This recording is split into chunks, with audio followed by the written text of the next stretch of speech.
Are there any tips in negotiating with investors? Is there any tips for negotiating with investors? That is a great question. There's all kinds of ideas and tips and thoughts I can give you with investors. Here's probably the biggest piece of advice I can give you. Listen to them, because I like listening to successful people, and you should too.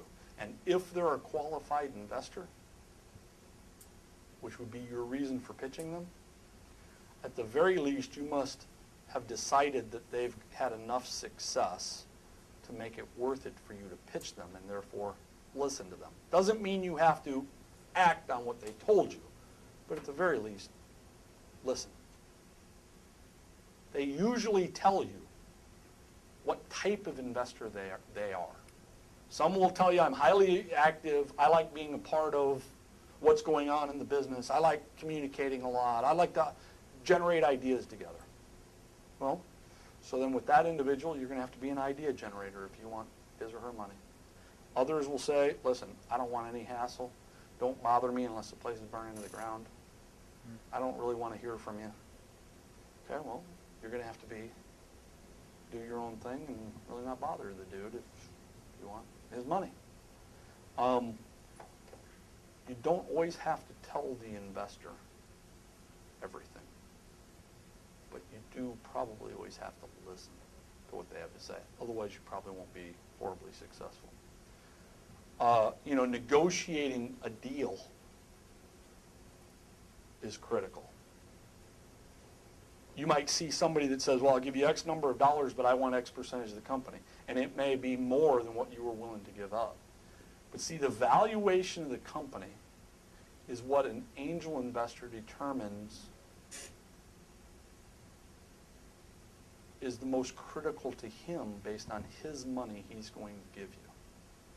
Well, so that valuation impacts, I'm going to give you X number of dollars, and I'm going to get X percentage of your company in exchange for that X number of dollars.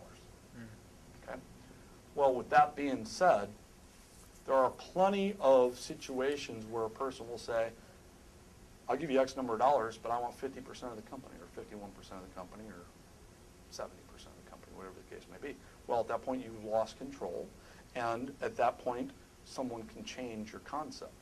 Of course, there's the other, which is, I'm going to wait till the end, and I'm saying, listen, I'm not budging a bit, and I don't need your money that bad. Well, then you got to be willing to not have your concept get off the ground, because you do need his money. That's why you need a star-studded team of people around you that have been down this path before. Not only are they going to be able to help you with what the concept is, the business plan, the investor presentation, and all the parts of it, but they're going to be able to help you with the valuation, how to deal with the investor, how to find more investors, where you go to find them, who they are, et cetera, et cetera, et cetera. So it's a whole world on its own, finding capital. And you also got to understand, finding bank funding, total opposite end of the spectrum from finding equity funding. Equity funding is an angel investor giving you his money or her money for a percentage of the company. There's debt funding, which is going to the bank or going to a investor to get a loan. They're not really an investor. They're providing you a loan. That's debt. We're talking equity. My area of expertise is totally on the equity side of things. I stay away from the bank funding. Real simple bank funding. Go to the banks. They'll tell you what you need to do. They'll have you create a whole bunch of paperwork. They'll take every business plan you give them, and they'll have you make changes and make changes and make changes. And why is that? Because the guy that you're asking, if the bank will loan you money, isn't the guy that makes the decision on whether or not you get it. So all they're doing is having you fill out paperwork so that they can move it on to what's called an underwriter. Basically a person in the bank or a group in the bank that will look at your documents, look at your paper, and then they're going to determine whether or not they're going to give you a loan. But the person that's sitting there at the bank, he or she's not the decision maker. So the banker will help you do that.